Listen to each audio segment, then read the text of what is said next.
কদরের রাতে দোয়া করলে ওই দোয়া আল্লাহ ফিরায় না। লাইলাতুল কদর খায়রুম মিন আলফি শাহর। আম্মা জান আয়েশাকে আল্লাহর হাবিব শিখাই দিলেন, আয়েশা কদরের রাত যদি পাও এই দোয়াটা করো, আল্লাহুম্মা ইন্নাকা আফুউন তুহিব্বুল।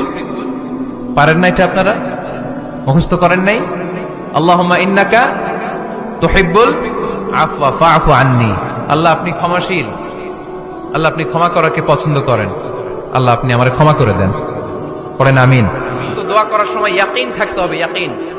উদউল্লাহ ওয়া আনতুম মুকিনুনা বিল ইজাবা। এমন ভাবে দোয়া করেন যে আপনি নিশ্চিত আমি যা বলছি আমার আল্লাহ শুনছেন, আমি যা বলছি এ দোয়া আল্লাহ কবুল করবেন, অবশ্যই করবেন।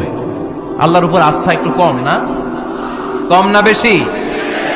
যার আস্থা বেশি তার দোয়া কবুল হওয়ার সম্ভাবনাও বেশি। আপনি যদি সন্দেহে হায় রে দোয়াটা যে করতেছি না জানি কবুল না হয়, ওই দোয়া জীবনেও কবুল হবে। উদউল্লাহ ওয়া আনতুম মুকিনুনা বিল ইজাবা।